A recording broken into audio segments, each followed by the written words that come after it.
सहनाववतु सहनौ भुनक्तु सह वीर्यं करवावहै तेजस्विनावधीतमस्तु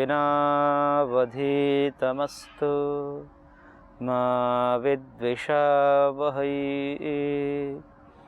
ॐ विश्वानि देव सवितर्दुरितानि पराशुभ यद्भद्रं तन्न आशुभ। ॐ शान्तिः शान्तिः शान्तिः। ओम श्री परमात्मने नमः। न्याय दर्शन की कक्षा में पुनः आप सभी का हार्दिक अभिनंदन है। न्याय दर्शन के दूसरे अध्याय के प्रथमान्ही का हम स्वाध्याय कर रहे थे, जिसमें संशय परीक्षा प्रकरण के नाम से इस प्रकरण को जाना जाता है। जो पूर्व में हमने संशय के लक्षण देखा था, जो महर्षि ने कहा कि समानानेक धर्मोपपत्ते है विप्रतिपत्ते है उपलब्धेन उपलब्ध्या व्यवस्था तस्य विशेषापेक्षो विमर्श संशय।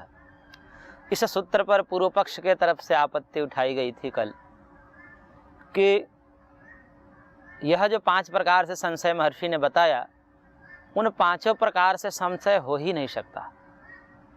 और जिसमें 3 प्रकार के संशय की चर्चा विगत कक्षाओं में हमने की कि समान धर्म की प्राप्ति होने से भी संशय नहीं हो सकता, विशेष धर्म की प्राप्ति होने से भी संशय नहीं हो सकता, और विप्रतिपत्ति अर्थात एक ही विषय में 2 विरुद्ध ज्ञान से भी संशय नहीं हो सकता। क्योंकि सूत्र में कहा विप्रतिपत्तौ च संप्रतिपत्ते है, जिसे विप्रतिपत्ति कहा जाता है, अर्थात एक ही विषय में जो परस्पर विरोध बातें आती हैं, उस विरोध ज्ञान में भी तो संप्रतिपत्ति होता है, अर्थात निश्चित ज्ञान होता है कि कोई व्यक्ति कह रहा है कि आत्मा नहीं है, कोई व्यक्ति कह रहा है कि आत्मा है। तो जो नास्तिक हैं वो कह रहे हैं कि आत्मा नहीं है, और जो आस्तिक हैं वो कह रहे हैं कि आत्मा है। तो पूर्व पक्ष यह कहना चाह रहा था इस सूत्र के माध्यम से कि हमको पता ही है, या आपको भी पता है, सिद्धांत पक्ष से बोल रहा है कि आपको भी पता है, सबको पता है कि नास्तिक जो हैं वह आत्मा परमात्मा को नहीं मानते, और आस्तिक जो हैं वह आत्मा परमात्मा के अस्तित्व को स्वीकार करते हैं। तो जब ये आपको निश्चय ही है कि ये लोग मानते हैं, ये लोग नहीं मानते, तो फिर इस निश्चय से संशय कैसे हो सकता है? क्योंकि निश्चय संशय का कारण नहीं बन सकता। अतः यह आपका जो कहना कि संशय होता है इन प्रकारों से, तो संशय संभव नहीं है। और चौथे और 5वें नंबर में सूत्रकार ने कहा था कि उपलब्धि और अनुपलब्धि की अवस्था से भी संशय हो सकता है। तो उस अव्यवस्था शब्द पर पूर्व पक्ष कुछ कहना चाह रहा है कि जो उपलब्धि और अनुपलब्धि की अव्यवस्था से कभी कभी हमें संशय हो जाता है, तो उस अव्यवस्था शब्द से यह कह रहा है आगे सूत्रों में, सूत्र संख्या 4 में, कि अव्यवस्था आत्मनि व्यवस्थितत्वाच्च अव्यवस्थायाः, अर्थात अव्यवस्था आत्मनि, अव्यवस्था जो है अपने स्वरूप में, व्यवस्थितत्वाच्च व्यवस्थित होने से, अव्यवस्थायाः उस अव्यवस्था जो है, उस अव्यवस्था का अपने स्वरूप में व्यवस्थित होने से वह व्यवस्था है। कहने का तात्पर्य है कि जो अव्यवस्था जिसको कहा जा रहा है सूत्रकार के तरफ से, सूत्रकार ने कहा था अव्यवस्था, प्राप्ति अप्राप्ति की जो अव्यवस्था है, तो उस अव्यवस्था शब्द पर पूर्व पक्ष कह रहा है कि आप जो अव्यवस्था कह रहे हो वो अव्यवस्था क्या है? वस्तुतः कुछ अव्यवस्था होता ही नहीं। क्यों? कि अव्यवस्था कहते किसको है? हर एक वस्तु का अपना स्वरूप होता है, अपनी स्थिति होती है, अर्थात उस स्वरूप के स्थिति के ऊपर यह निर्भर करता है कि वस्तु कैसी है।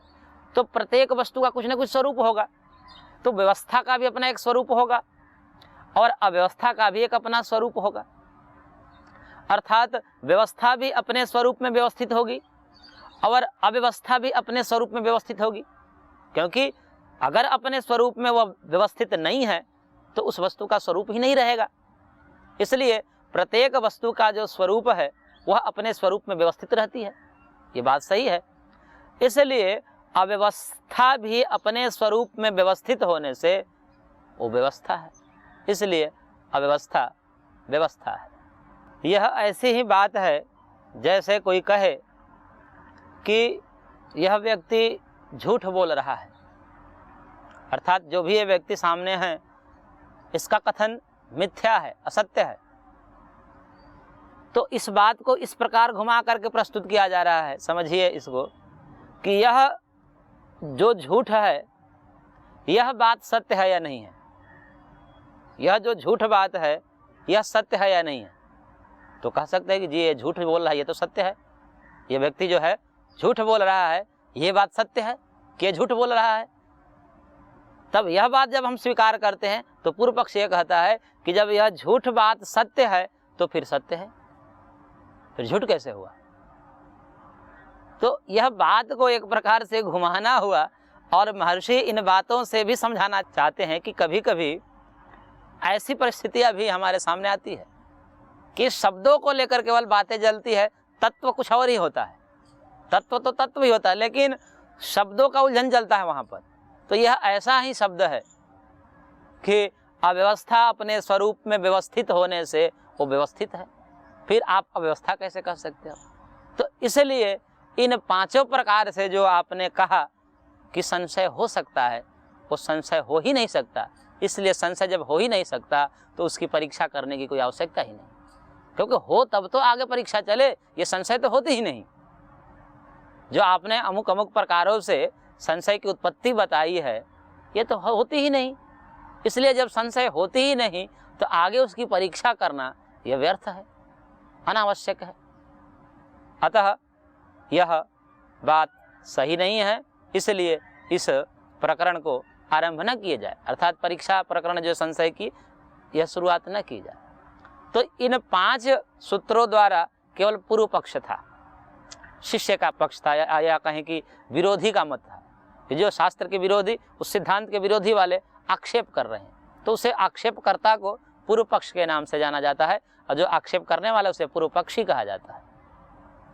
अब महर्षि इसका समाधान कर रहे हैं आगे के सूत्रों में, कि जो 5 सूत्रों के द्वारा जो आक्षेप उठाया गया उसका समाधान जो 6ठे सूत्र में महर्षि कर रहे हैं कि यथोक्त अध्वसाया देव तद विशेषपेक्षात संशय ना संशयो ना अत्यंत संशयो वा, कि यथोक्त जो हमने ऊपर लक्षण किया है और जिस पर तुम यह आक्षेप कर रहे हो, वह जो लक्षण यथोक्त अध्यवसाया देव, कि उस लक्षण में जो अध्यवसाय पद पढ़ा है, अर्थात निश्चय से संशय कैसे, तो कह रहे कि निश्चय से ही तो संशय होता है। क्यों? विशेषापेक्षात, विशेष की अपेक्षा होने पर, क्योंकि उस सूत्र का पाठ जो है उस सूत्र में विशेषापेक्षो विमर्श संशय यह शब्द जुड़ा गया है, और इस शब्द पर पूर्व पक्ष ने ध्यान ही नहीं दिया, और यूं कहें कि ध्यान तो उसने दिया है लेकिन खंडन करना है, तो वह शब्द यदि सामने लाएगा तो खंडन ही नहीं कर पाएगा बात को। इसलिए उस विशेषापेक्षो विमर्श संशय, तो जो विशेषापेक्ष शब्द है उसको हटा दिया था, और उसको हटा करके तब उस सूत्र को प्रदर्शित किया था सामने कि देखिए इससे संशय कैसे हो सकता है। अब महर्षि इस सूत्र के माध्यम से कह रहे हैं कि उसे जो समान अनेक धर्म के अध्यवसाय से, अर्थात ज्ञान से, निश्चय ज्ञान, अध्यवसाय मतलब निश्चय ज्ञान से, उन निश्चय ज्ञान से ही तो संशय होता है। क्यों संशय होता है? क्योंकि विशेषापेक्षो विमर्श संशय, हमने उस सूत्र में विशेषापेक्ष शब्द कहा है। विशेषापेक्ष का तात्पर्य क्या है कि 2 बातें हमारे सामने हैं, कि एक कहता है कि आत्मा है, दूसरा कहता है आत्मा नहीं है। हमें पता है कि यह कह रहा है कि आत्मा है, यह कह रहा है कि आत्मा नहीं है, ये निश्चय है। तो कह रहे हैं कि इसी निश्चय से तो संशय का कारण बना। क्यों? क्योंकि विशेषापेक्ष, विशेष जानने की हमारी अंदर जिज्ञासा हो गई कि आखिर इन 2 पक्षों में से कौन सा पक्ष सत्य है, दोनों में से किसका मत सही है, किसका गलत है। यह जब विशेष जानने की इच्छा हुई कि आखिर सत्य क्या है, इसमें से सही क्या है, तब यह विशेषापेक्ष, विशेष जानने की इच्छा ही संशय को उत्पन्न करती है। इसलिए यह कहना कि अध्यवसाय से, निश्चय से संशय नहीं होता, अपितु निश्चय से ही संशय होता है, ऐसा महर्षि का तात्पर्य है। इस प्रकार से महर्षि ने यहाँ पर कहा कि उस विशेष ज्ञान या समान ज्ञान या विपरीत ज्ञान या उपलब्धि और अनुपलब्धि की अव्यवस्था से ही तो संशय होता है। क्यों? क्योंकि विशेष जानने की इच्छा होती है। और फिर 5वें नंबर पर एक सूत्र दिया था पूर्व पक्ष ने कि यदि इस प्रकार से आपको संशय होने लगे तो फिर तो यह संशय की निवृत्ति ही आपको नहीं होगी। तथा अत्यंत संशय तद्धर्म सातत्योपपत्ते है, यह पूर्व पक्ष की तरफ से 5वें नंबर सूत्र में भी कहा गया कि यदि इस प्रकार से आपको संशय होने लगे तो फिर तो अत्यंत संशय हो जाएगा। अत्यंत संशय का तात्पर्य होता है कि उस संशय की निवृत्ति ही आपको नहीं होगी, बराबर संशय आपको होगा। क्योंकि प्रत्येक वस्तु में कुछ न कुछ समान धर्म होते हैं, कुछ न कुछ विशेष धर्म होते हैं, और वह धर्म बराबर उस वस्तु के साथ विद्यमान रहेगी। और यदि वही धर्म यदि संशय का कारण बनने लगे तो फिर तो संशय बराबर होगा, ऐसा पूर्व पक्ष के तरफ से कहा गया था। तो उसका जवाब देने के लिए महर्षि ने कहा कि न संशय न अत्यंत संशय होगा। इसलिए ये तुम्हारा कहना कि संशय नहीं होगा या फिर ये बात कहना कि अत्यंत ही संशय होने लगेगा, संशय की कभी निवृत्ति ही नहीं होगी, तो ये बात तुम्हारी मिथ्या है, ठीक नहीं है। क्योंकि हमने सूत्र में तुमने उस सूत्र की नितांत अपेक्षा समझी है जो सूत्र में हमने विशेषापेक्ष शब्द दिया है कि केवल वह दोनों पक्ष विद्यमान रहने से ही संशय नहीं होता। मान लीजिए कि कहीं रस्सी में हमें सर्प का भ्रम हो सकता है कि ये रस्सी है, सांप है, क्या है, तो रस्सी भी हो सकता है, सांप भी हो सकता है, लेकिन हमें कोई मतलब ही नहीं है, हमें उसका कोई ज्ञान विशेष जानने की इच्छा ही नहीं कि ये रस्सी है या सांप है, तो संशय नहीं होगा। केवल रहने मात्र से संशय नहीं हो सकता। संशय के लिए चाहिए कि हमें विशेष जानना है आखिर है क्या, इसलिए संशय उत्पन्न होता है। और इसी कारण से महर्षि ने बड़े सोच समझ करके उस सूत्र में विशेषापेक्षो विमर्श संशय ऐसा कहा था, और इस शब्द को पूर्व पक्ष के तरफ से उपेक्षा की गई थी, और उसी कारण उस शब्द को हटा करके और आक्षेप किया गया था पूर्व पक्ष से। तो पूर्व पक्ष से यह एक आक्षेप जो है महर्षि स्वयं से आक्षेप भी करते हैं और सिखाते हैं शिष्यों को कि ऐसे भी हो सकता है, ऐसे भी होता है। इसलिए दाव पेच सिखाने के लिए वह गलत चीज़ को पहले उठाते हैं और फिर उस पर समाधान करते हैं, और इससे हमें एक समाधान करने की विवेक बुद्धि जागृत होती है कि इस प्रकार से भी सोचा जा सकता है, और इस प्रकार से यदि हमारे सामने प्रश्न आते हैं तो उसका समाधान समुचित देना पड़ता है। और फिर आगे जो है 7 नंबर सूत्र में महर्षि ने कहा, क्योंकि 5 सूत्रों के द्वारा आक्षेप उठाया गया था, 1 से लेकर प्रथम 1 से 5 सूत्रों तक केवल पूर्व पक्ष का सूत्र है, और इन 2 सूत्रों से उसका समाधान किया गया है। तो 7वां जो सूत्र है महर्षि ने कहा समाधान रूप में कि यत्र संशयस्तत्रयम् उत्तरोत्तर प्रसंगः, अर्थात जहाँ जहाँ आगे भी यदि संशय के विषय में कोई कहे या पूर्व पक्ष कहे कि संशय तो इसमें हो ही नहीं सकता जी, आप क्यों इसको उठा रहे हो, तब इसी प्रकार से वहाँ भी उसका खंडन समाधान कर देना चाहिए और समाधान समझ लेना चाहिए। क्योंकि बार बार एक ही चीज़ कही नहीं जाएगी। हो सकता है कि वार्तालाप होती है तो उस वार्तालाप में कुछ बातें पहले हो चुकी होती हैं, कुछ आगे होती है, और यदि कोई पहले ही वाली बात को फिर बाद में उठा दे जिस पर हमने चर्चा कर दिया, और उस चर्चा वही प्रश्न फिर बाद में उठा दे उसी वार्तालाप के क्रम में, तो कहते हैं कि वो बार बार करना दोष माना जाता है कि एक ही बात को बार बार उठाओ और उसका समाधान वही दो। तो उसको कहते हैं कि यदि ऐसा कोई करे तो ये तो अशिष्टता मानी जाती है कि जिस बात की चर्चा हो चुकी फिर आप दोबारा उस पर उठा रहे हैं। यदि दोबारा उठा रहे हैं तो उसी प्रकार से समाधान दे देना चाहिए। तो आगे जब कभी भी पूर्व पक्ष या अन्य कोई भी, हमको तो सिखा रहे हैं आचार्य कि आगे जो कोई भी इस विषय में ऐसा कहे कि इस विषय में तो संशय ही नहीं है, संशय हो ही नहीं सकता, तो इन्हीं प्रकारों से समाधान कर देना चाहिए और उसका समाधान समझ लेना चाहिए। तो इस प्रकार से यहाँ पर संशय परीक्षा प्रकरण पूरी होती है।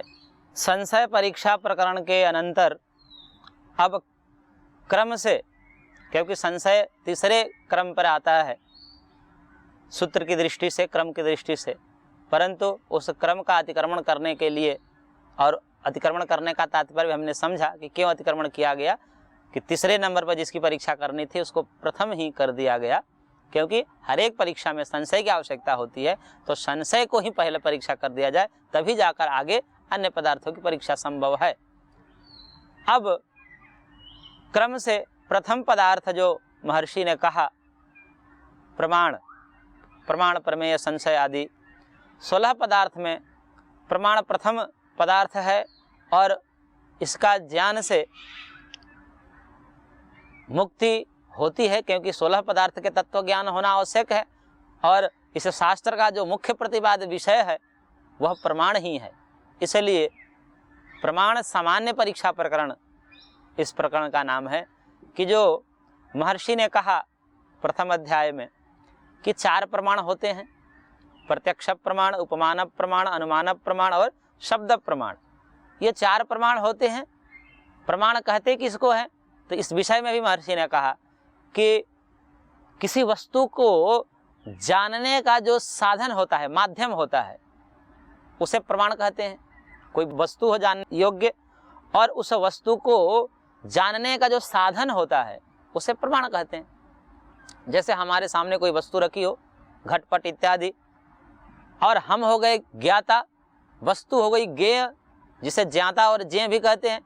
हम ज्ञाता हो गए, वस्तु हो गई ज्ञेय, और उस ज्ञेय का ज्ञाता को जिस माध्यम से ज्ञान होता है उसको प्रमाण कहते हैं।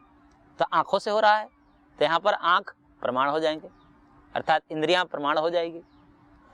तो ज्ञेय वस्तु और ज्ञाता को जो जोड़ने का साधन होता है उसे प्रमाण कहते हैं, और प्रमाण के द्वारा ही हर एक वस्तु का ज्ञान होता है। यह सही बात है और अनुभूतिक सत्य है, सब इसको स्वीकार करते हैं। और वह प्रमाण जो है 4 प्रकार के होते हैं, और इन 4 प्रकार के प्रमाणों से समस्त जो भी दृश्यमान या अदृश्यमान जगत है उसका ज्ञान होता है। इन्हीं 4 ही प्रमाणों से हो जाता है, चाहे प्रत्यक्ष हो या अनुमान हो या उपमान हो या शब्द हो। इन्हीं 4 प्रमाणों से विश्व की समस्त वस्तुएं जानी जाती है, चाहे वह प्रत्यक्ष हो या अप्रत्यक्ष हो, दृश्य हो या अदृश्य हो। तो दोनों प्रकार की वस्तुओं का ज्ञान इन्हीं 4 प्रमाणों में कहीं ना कहीं किसी न किसी प्रमाण से जाना जाता है। अब इस प्रमाण सामान्य, अर्थात प्रमाण सामान्य का मतलब कि चारों इकट्ठे रूप से लिया जाता है। एक एक व्यक्तिगत रूप में लिया जाए तो अलग बात है, लेकिन यहाँ पर इस प्रकरण में वह चारों प्रमाणों को एक साथ नकार रहा है और उस पर आक्षेप उठाने के लिए सूत्र दिया। 8वें नंबर सूत्र में पूर्व पक्ष का सूत्र है, आक्षेप उठाया शास्त्रकार के ऊपर कि प्रत्यक्षादि नाम प्रमाण्यम त्रैकाल्या सिद्धे है, कि प्रत्यक्षादि नाम जो आपने प्रत्यक्षादि अर्थात प्रत्यक्ष, अनुमान, उपमान शब्द, ये जो भी आपने 4 प्रमाण कहे हैं वह प्रमाण हो ही नहीं सकते, अप्रमाण्यम। आपने उसको प्रमाण कहा, लेकिन मैं कह रहा हूं, आक्षेपकर्ता कह रहा है कि मैं कह रहा हूं को प्रमाण ही नहीं है, अप्रमाण्यम। क्यों? तर्क दे रहा है, हेतु दे रहा है, त्रैकाल्या सिद्धे है, क्योंकि वह तीनों काल में असिद्ध होने से, तीनों काल में सिद्ध ही नहीं है। जो आपके प्रत्यक्षादि प्रमाण हैं वह तीनों काल में सिद्ध ही नहीं है। तीनों काल में क्यों नहीं सिद्ध है, तो उसके लिए सूत्र आगे और बता रहे क्या है त्रैकाल्या सिद्धे। त्रैकाल्या सिद्धे जो हेतु है उसको समझाने के लिए 9 नंबर सूत्र में कहा कि पूर्वम ही प्रमाण सिद्धौ न इंद्रियार्थ सन्निकर्षात् प्रत्यक्षोत्पत्ति। 2 चीजें आप इसमें ध्यान रखिए, क्योंकि ये न्याय दर्शन के कुछ शब्द बड़े परिभाषिक होते हैं और उसको समझे बिना इस शास्त्र को समझा ही नहीं जा सकता। प्रमाण, प्रमेय। प्रमाण मतलब अभी हमने चर्चा की कि वस्तु के जानने का जो साधन है वो प्रमाण है, और प्रमेय हो गई जो जानने योग्य वस्तु है उसको प्रमेय कहा जाता है, और जानने का जो साधन है वह प्रमाण हो गया, और जानने वाला जो है वह प्रमाता हो गया, और जो ज्ञान है वह प्रमा हो गई। इस प्रकार से प्रमाता, प्रमाण, प्रमेय यह पारिभाषिक शब्द है और इसको समझना अत्यंत आवश्यक हो जाता है। इस 9वें नंबर सूत्र से आक्षेपकर्ता जो है यह कहना चाह रहा है कि पूर्वम ही प्रमाण सिद्धौ, कि प्रमाण को पहले सिद्ध होने पर, अर्थात प्रमाण की सत्ता पहले माने और प्रमेय बाद में माने। प्रमाण पहले हो और प्रमेय उसके बाद हो। जिस समय प्रमाण हो उस समय प्रमेय नहीं हो, ऐसा कहना चाह रहा है। यदि ऐसा है तो कह रहा है कि प्रत्यक्षोत्पत्ति है, जो आपने कहा है वो तो हो ही नहीं सकता कि इंद्रियार्थ सन्निकर्षोत्पन्नम ज्ञानम अव्यपदेशम अव्यभिचारी, जो चौथे नंबर सूत्र में प्रथम ही कहा, वह तो लक्षण ही नहीं घटेगा। यहाँ पर आक्षेपकर्ता सूत्रकार से या शास्त्रकार से यह स्वीकार करवाना चाह रहा है कि आप बताइए कि प्रमाण पहले है या बाद में। प्रमेय से, प्रमेय मतलब वो जानने वाली वस्तु, जो भी हम वस्तु जानते हैं वह प्रमेय कहलाती है। तो उस प्रमेय वस्तु से प्रमाण यदि पहले हो, यानी कि जिस समय प्रमाण की सत्ता है उस समय प्रमेय नहीं है। यदि नहीं है तो कह रहे हैं कि जब वस्तु ही नहीं है तो किसके साथ संपर्क होगा? इंद्रियों का।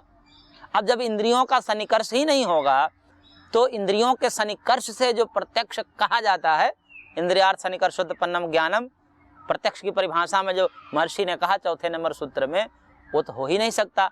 क्योंकि यदि आप ये कहो कि प्रमाण पहले है प्रमेय से और प्रमेय बाद में है, यानी कि जिस समय प्रमाण है उस समय प्रमेय नहीं है, वो वस्तु नहीं हो, तो किसके साथ संपर्क बनेगा?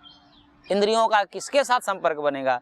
जिस समय प्रमाण है उस समय प्रमेय नहीं है, इसलिए प्रमेय के साथ संबंध नहीं बनेगा। और जब प्रमेय के साथ संबंध नहीं बनेगा तो प्रत्यक्ष ज्ञान होगा ही नहीं।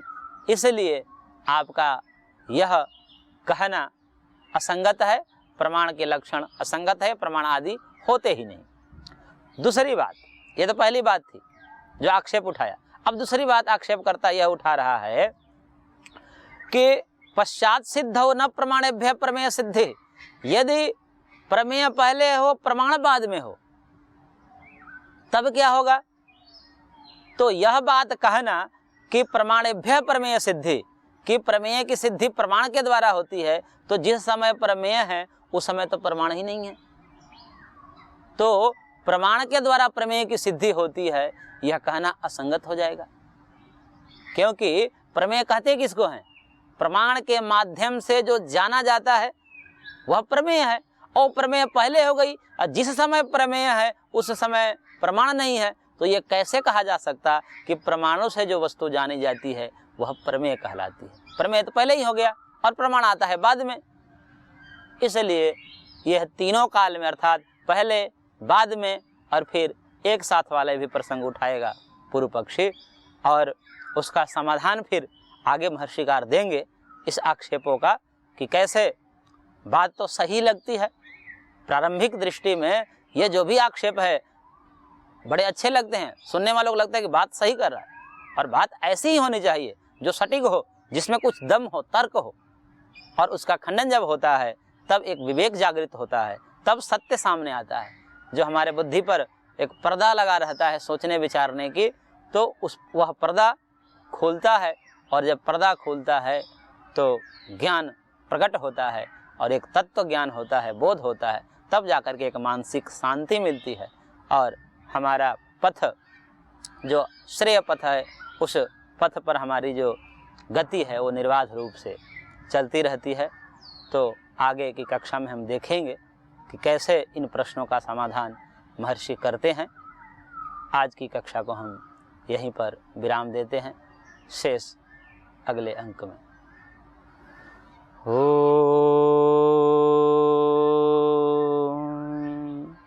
पूर्णमदः पूर्णमिदं पूर्णात् पूर्णमुदच्यते पूर्णस्य पूर्णमादाय पूर्णमेवावशिष्यते। ॐ